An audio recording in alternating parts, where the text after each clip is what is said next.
Bien, nous allons continuer cette formation sur les 10 pratiques d'Église, les 10 habitudes d'Église que Dieu n'aime pas. On entend ainsi souvent, et c'est le sixième point, dans les églises protestantes et évangéliques, que, en fait, quasiment tous les baptisés sont sauvés. C'est à peu près la théologie qui est développée. En fait, ça s'appuie notamment sur un passage en Actes où il est dit ceux qui croient en Jésus sont sauvés, et sur d'autres passages équivalents. Et donc, la conclusion est de dire, voilà, à partir du moment où tu reçois Jésus dans ta vie, tout est fait, tu es sauvé. C'est pas ce que veut dire le passage, et c'est vraiment le problème. Quand vous voyez dans la Bible ceux qui croient en Jésus, c'est pas juste dire Jésus c'est cool, ah ouais, je crois qu'il est là, je crois qu'il fait des choses. Non, non. Croire en Jésus, véritablement, c'est croire en l'ensemble de son enseignement et le suivre. Voilà ce qu'est croire Jésus. Donc on parle véritablement d'une vie transformée par l'Esprit, d'une vie conforme à la Bible, d'une vie conforme à la volonté de Dieu, et c'est comme ça que nous sommes sauvés.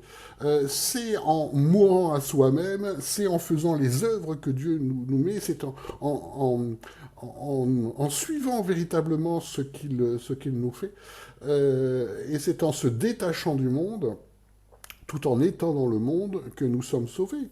Euh, et on l'a par exemple en Matthieu 22, 11 à 14, qui est une parabole. Et le roi, étant entré pour regarder ce qui était à table, vit un homme qui n'était pas revêtu d'un habit de noces, et lui dit, Ami, comment es-tu entré sans avoir un habit de noces? Et il eut la bouche fermée. Alors le roi dit au serviteur, Liez le pied et main, et jetez-le dans les ténèbres de dehors, là seront les pleurs et les grincements de dents, car il y a beaucoup d'appelés, mais peu d'élus. Voici la phrase biblique, beaucoup d'appelés, mais peu d'élus. Beaucoup veulent suivre Jésus, sont intéressés par Jésus et peuvent aller à un culte le dimanche, mais peu vont être véritablement sauvés. Voilà ce que nous dit la Bible, et il y a de très nombreux textes qui recoupent sur cette question. Et effectivement, le salut, c'est véritablement être disciple du Christ, c'est-à-dire être complètement transformé par l'Esprit, porter beaucoup de fruits spirituels, faire les œuvres de Dieu, etc., tout tel que on le voit dans le Nouveau Testament. Et voilà ce qui est très embarrassant quand on entend cette théologie qui est très fréquente. Le baptême semble le baptême ou l'équivalent être s'engager dans une église, et voilà, tous ceux qui sont dans une église sont sauvés. C'est pas du tout, pas du tout. Ça n'est pas du tout ce que nous dit la parole de Dieu, mais c'est par contre c'est confortable et pratique, ça c'est clair. On peut voir ça effectivement. Avez-vous remarqué que les plus beaux témoignages de foi le sont plus souvent au niveau des baptêmes? Ça veut dire que pour un certain nombre, il se passe quelque chose, je dis bien pour un certain nombre. Parce que là aussi, quand on met en avant cette théologie qui n'est pas biblique, encore une fois, de dire qu'à partir du moment où on reçoit Jésus, on est sauvé, beaucoup vont se convertir, voilà, parce que c'est cool, d'être sauvé, parce que c'est sympa, et en fait, ça ne fera pas du tout des disciples, et c'est quand même très fréquent, et c'est un vrai gros problème. Et c'est pour ça que quand on écoute des témoignages, les vrais beaux témoignages de foi, ça se passe assez régulièrement, pas tout le temps, au moment des baptêmes, et après, malheureusement, les témoignages s'épuisent, parce que la personne rentre dans un système humain, et puis oublie tout ça, en fait, un petit peu. Ça n'empêche pas d'avoir les habitudes de la foi. Alors, il y a une logique spirituelle qui est très claire dans la Bible. Rappelons-nous que dans l'éternité, nous sommes appelés à régner avec Christ. Alors, régner, c'est quelque chose. Régner, ça veut dire avoir une autorité. Régner, ça veut dire diriger. Comment voulez-vous diriger dans l'éternité avec Christ si nous ne sommes pas habités en permanence par la pensée de Christ? C'est pas possible, on va faire par la chair. Et ce que nous vivons sur Terre est le début de ça. C'est-à-dire que si nous vivons avec un tout petit peu de Dieu dans nos vies, et beaucoup en fait comme le monde, comme il est très très fréquent au jour d'aujourd'hui, bah, dans l'éternité, on va être complètement déstabilisé si Jésus nous laisse passer, et il ne nous laissera pas passer, parce qu'on va avoir des habitudes qu'on a prises dans le monde, alors qu'il faut juste avoir la pensée de Dieu pour régner dans l'éternité avec Christ. C'est une logique spirituelle aussi par rapport à ça. L'éternité, c'est pas du tout un cinéma, c'est pas passif. Là, on va pas pouvoir être assis sur un banc d'église à écouter. L'éternité, c'est véritablement actif et faire l'œuvre de Dieu, régner pour l'éternité. Rappelez-vous de ça. Régner pour l'éternité, ça veut dire être en permanence habité par la pensée de Dieu pour faire sa volonté. Une septième idée, penser, comme on le voit dans un certain nombre d'églises protestantes évangéliques, qu'un conseil doit diriger l'église. Alors, il rajoute, bien sûr, avec le Saint-Esprit. Oui, enfin, bien sûr. Sauf que la Bible ne nous montre pas ça, c'est le problème. On rappelle en Actes 13, versets 1 à 2, l'exemple biblique. Or, il y avait à Antioche, dans l'église qui s'y trouvait, des prophètes et des docteurs, Barnabas et Siméon, appelé Niger, et Lucius le Cinéen et Manéen, qui avaient été élevés avec Hérode de Trétarque. Et Saul, comme il célébrait le culte du Seigneur et qu'il jeûnait, l'Esprit Saint dit « Mettez-moi à part Barnabas et Saul pour l'œuvre à laquelle je les ai appelés. » Donc, c'est pas du tout une réunion administrative ou spirituelle.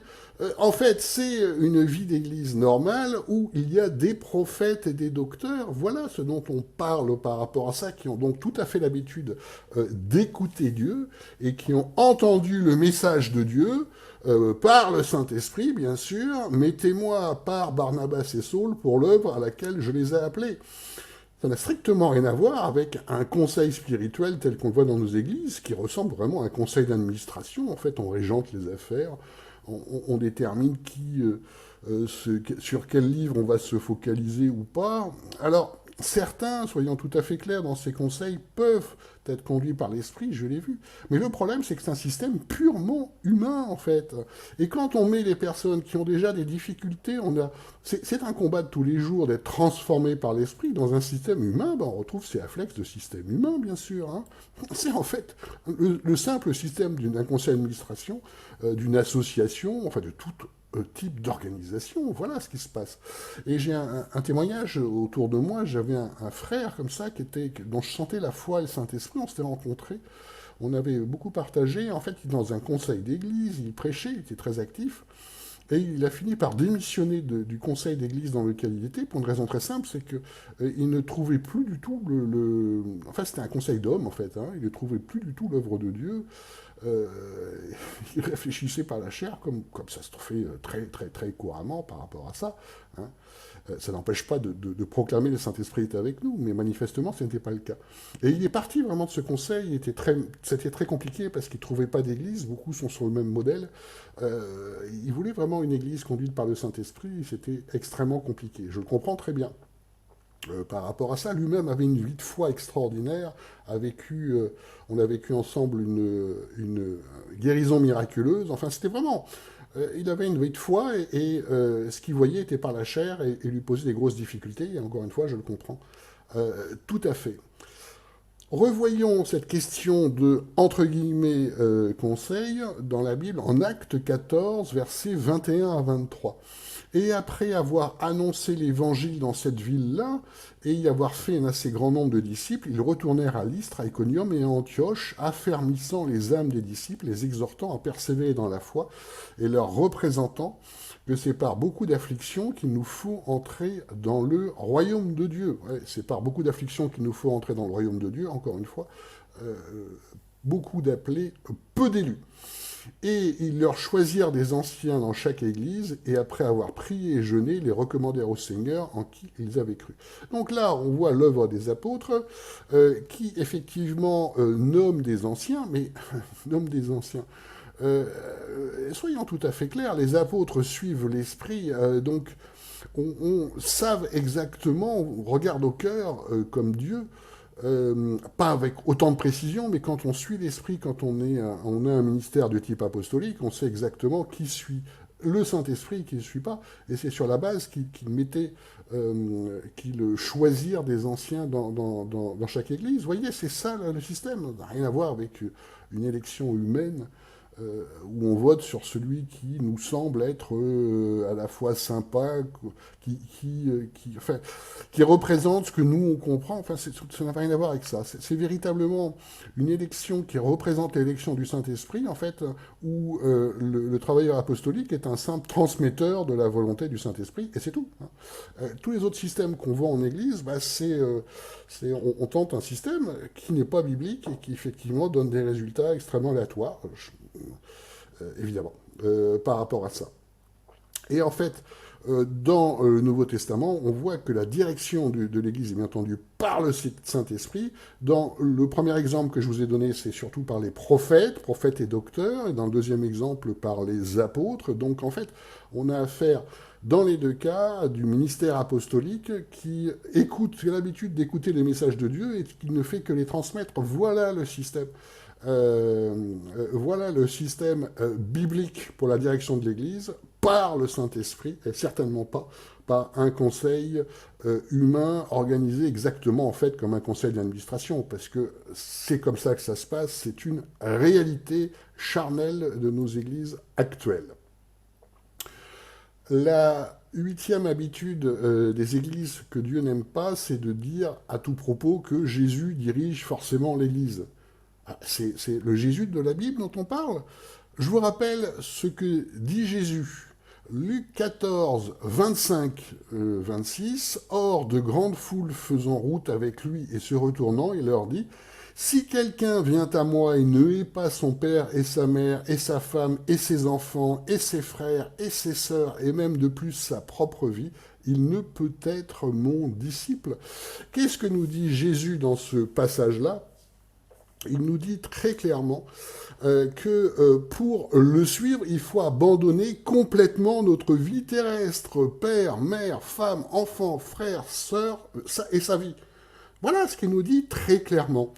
Donc, si Jésus était vraiment à la tête de l'Église, chacun serait entraîné à abandonner complètement sa propre vie charnelle pour faire l'œuvre de Christ. On ne voit absolument pas ça, bien entendu. Hein.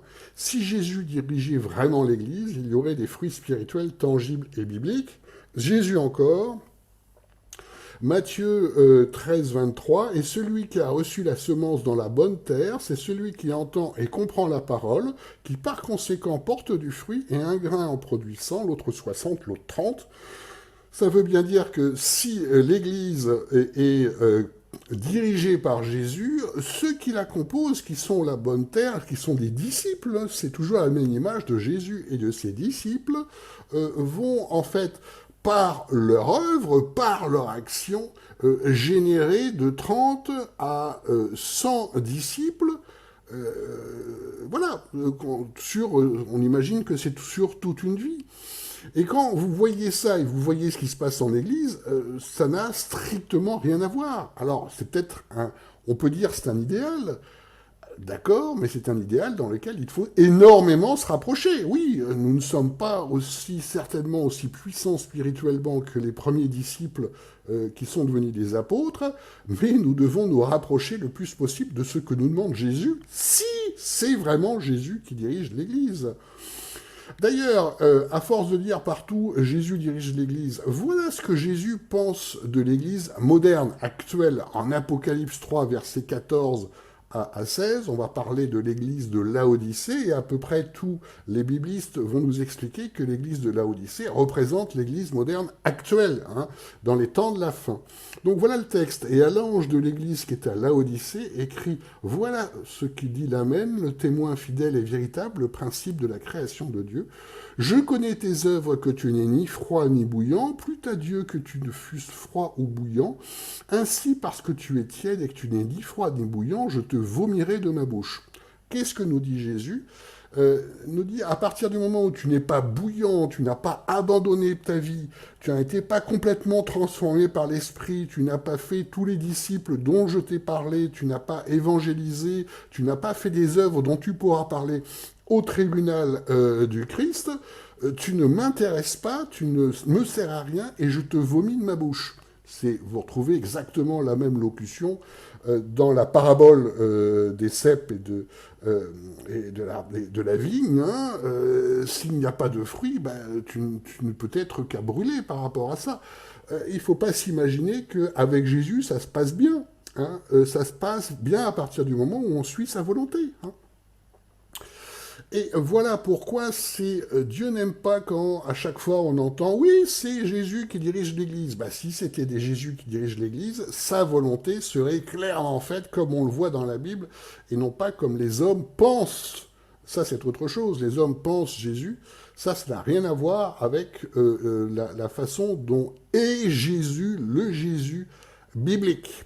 Et pourtant, nous entendons tout le temps cette phrase-là, et ce que nous voyons n'a rien à voir avec l'œuvre de l'Esprit. La 9e habitude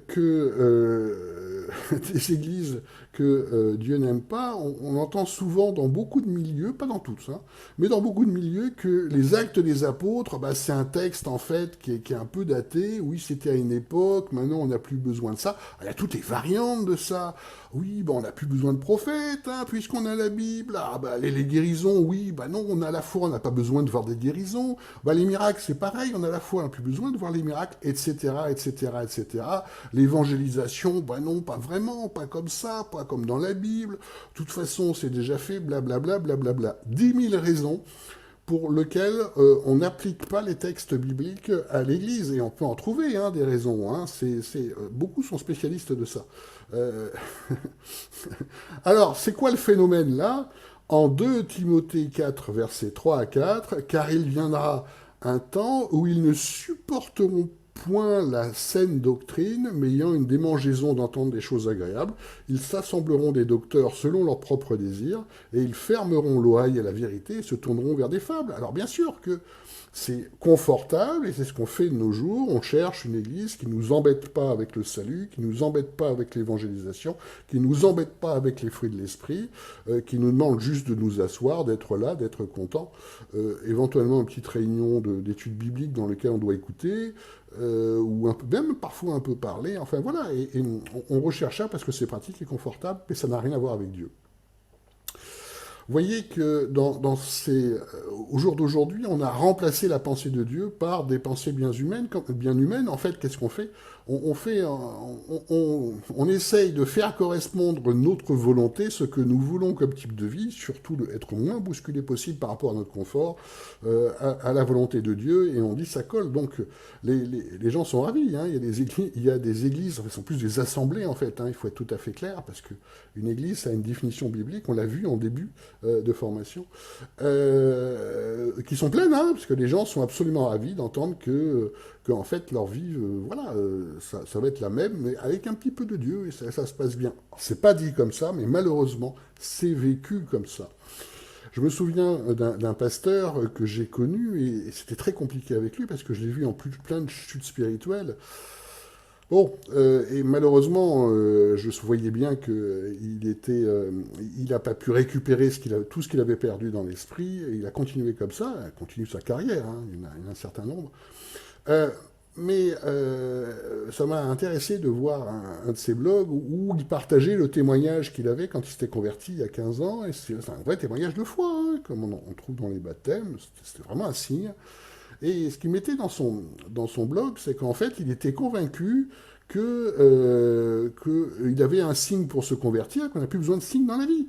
Et le passage qu'il cite est en Hébreu 11, un verset 1 à 3, et c'est souvent des passages qu'on entend dans ce genre d'église.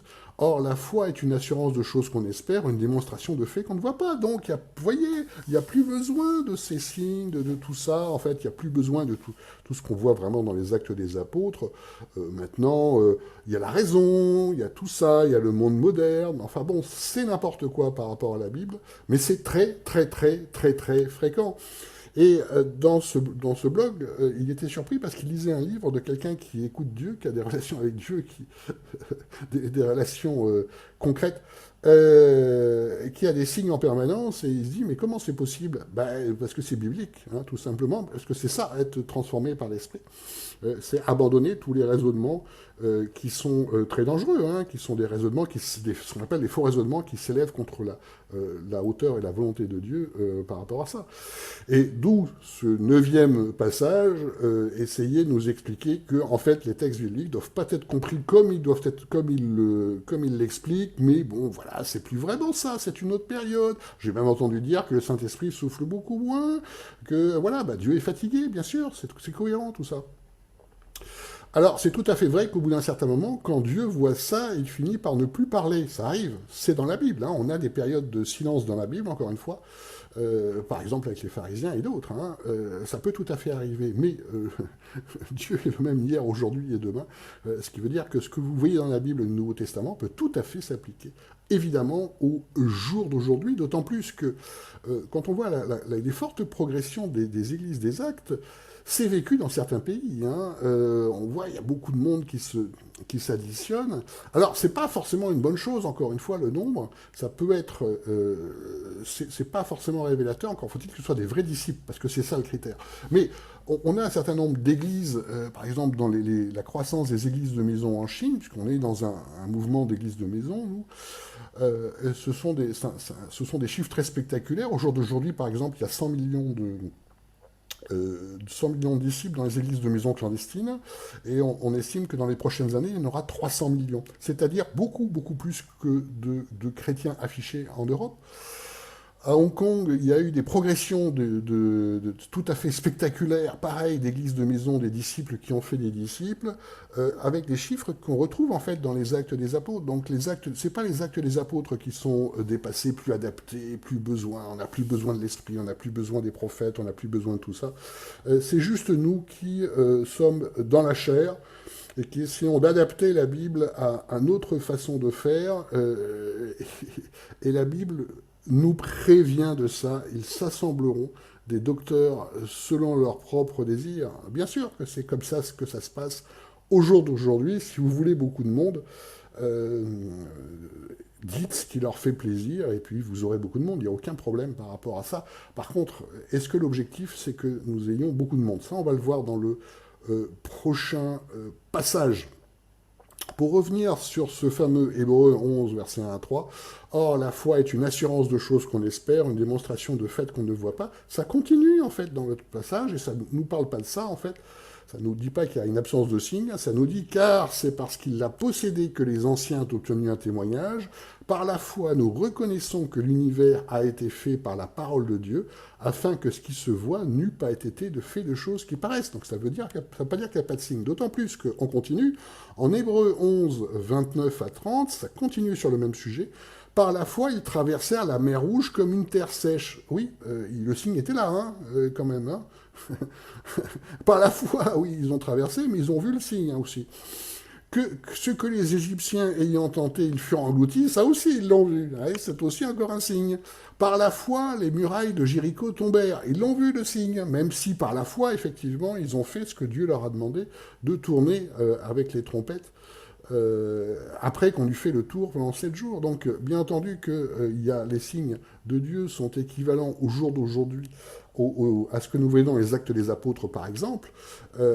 C'est notre foi qui est tellement petite que nous ne voyons plus, que nous faisons de façon charnelle, et c'est véritablement le Saint-Esprit qui n'est plus à l'œuvre. Après, on peut faire la théologie qu'on veut, il y en a des centaines de variantes de ça. La théologie, c'est toujours un raisonnement intellectuel et ça n'a rien à voir avec ce que fait Dieu. Encore une fois, au jour d'aujourd'hui, nous pouvons vivre ce que nous voyons dans la Bible. Pourquoi? Parce que la Bible est la parole de Dieu, tout simplement. La 10e partie, c'est penser, par exemple, le nombre. On parlait du nombre, hein, aujourd'hui, ils ne font qu'une seule chose, ils comptent le nombre dans les assemblées. C'est un vrai problème, ça, par rapport à ça. Pourquoi c'est un vrai problème? Parce que attirer du monde dans un bâtiment, très franchement, ça, c'est le monde sait faire ça. c'est une formule que beaucoup qui me connaissent dans l'Église ont entendue. Si on veut vraiment attirer du monde, ben, Pinder sait très bien le faire, le cirque Pinder. On n'a pas besoin de s'appeler Église pour ça, et ce qui est vrai. Hein. Et vous voyez qu'à l'heure actuelle, il y a des bâtiments, une signalétique. En fait, tout est fait pour attirer dans un bâtiment, et ça n'a plus rien à voir avec l'Église du Nouveau Testament telle que nous la montre, où la lumière du Christ en chacun éclairé, où chacun se disait waouh, ça ne peut être que Dieu. Non, non, là on est dans une logique de bâtiment, de signalétique, de publicité, de flyers, de ce que vous voulez. Or, en 2 Corinthiens 5, versets 11 à 12, connaissant donc la crainte du Seigneur, nous persuadons les hommes. Voilà comment il faut persuader les hommes, par notre foi, tout simplement. Hein. Et le sujet continue, Dieu nous connaît, j'espère que dans vos consciences vous nous connaissez aussi, car nous ne vous recommandons point de nouveau à vous, mais nous vous donnons occasion de vous glorifier à notre sujet, c'est un apôtre, c'est Paul qui parle, et voilà la phrase, afin que vous puissiez répondre à ceux qui se glorifient de l'apparence et non du cœur. Tout le sujet est là, on en revient à ce sujet de l'épée à double tranchant, apparence ou cœur, humain ou esprit, d'accord ? Dieu regarde au cœur. Ce qui l'intéresse véritablement, c'est que votre cœur, c'est-à-dire vous-même, ce que vous êtes, soit entièrement transformé par l'Esprit, que votre vie soit donnée à Jésus. Voilà ce qui l'intéresse. Après, on peut faire des grandes salles, si vous voulez. Ça ne change rien à l'affaire. Si dans cette grande salle, il y a très peu qui suivent vraiment Dieu tous les jours, ça ne plaira pas à Dieu. Hein. Il faut bien être conscient de ça. D'ailleurs, la meilleure preuve biblique de ça, c'est Jésus qui nous la donne. Effectivement, pourquoi Jésus parlait en parabole, en Matthieu 13, versets 10 à 13. Et les disciples s'étant approchés lui dirent, pourquoi leur parles-tu en parabole? Et répondant, il leur dit, parce qu'il vous a été donné de connaître les mystères du royaume des cieux, mais à eux cela ne leur a pas été donné, car à celui qui a, il sera donné, il aura en abondance, mais pour celui qui n'a pas, cela même qu'il a, là, lui sera ôté. C'est pourquoi je leur parle en parabole, parce qu'en le voyant, ils ne voient point, et qu'en entendant, ils n'entendent, ils ne comprennent. Donc Jésus disait très clairement, je ne veux pas qu'ils me comprennent. Hein. Je ne veux pas des foules. Je ne veux pas parce que je vois par l'Esprit qu'ils ne pourront pas me suivre par rapport à ça. Je vais donc me concentrer uniquement sur 12 disciples. Donc comment voulez-vous faire un système où vous êtes persuadé que Dieu vous appelle à avoir une grande salle avec des plein de personnes, et c'est comme ça que résonnent à peu près toutes les églises protestantes et évangéliques, alors que Jésus vous montre l'exemple inverse. Je me concentre sur 12 disciples parce que ceux-là vont porter du fruit et peuvent être transformés par l'Esprit. Voilà notre travail d'église, c'est celui-là. Peu importe le nombre, vous le voyez bien, si Jésus s'est concentré sur 12 personnes pendant 3 ans, sur combien de personnes pensez-vous, alors que nous sommes très très loin évidemment de la puissance spirituelle de Jésus, travailler pour les aider à devenir des disciples? Vous voyez la problématique par rapport à ça. Donc, pour nous, c'est tellement important d'utiliser cette épée à double tranchant, de repérer tout ce qui est du ressort de l'humain dans l'Église et pas du Saint-Esprit pour différencier. Hein. Il ne faut pas oublier, on est humain, c'est-à-dire qu'on a énormément de règles, des règles du monde. Hein. Par exemple, on a l'habitude de se conformer au groupe. Hein. Dès l'école, on apprend ça, on se conforme au groupe pour ne pas être rejeté par le groupe, même si ça ne nous plaît pas.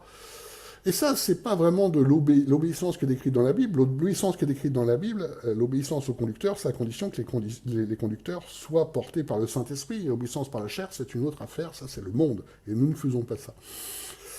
Donc, dès qu'on arrive quelque part, en fait, on se conforme aux habitudes et aux pensées de là où on arrive, parce qu'on n'a pas envie d'avoir des problèmes. Hein. C'est ça, hein. Et c'est vrai que si on ne se conforme pas à ces pensées-là, on a des problèmes, on est rejeté. Ça nous crée un stress important. Donc, il y a beaucoup de phénomènes qui se passent dans les assemblées qui sont de ce domaine-là. Hein. On a peur de pas être...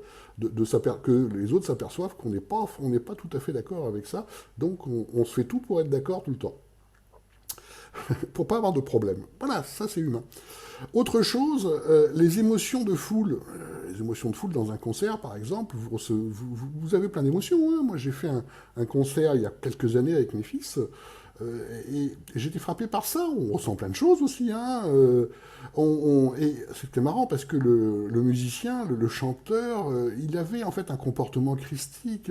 Il se donnait un peu, enfin, il jetait dans la foule, il se donnait un peu en sacrifice. On le voyait il se mettait en croix très souvent. C'est une symbolique qui parle à tout le monde. Et il y avait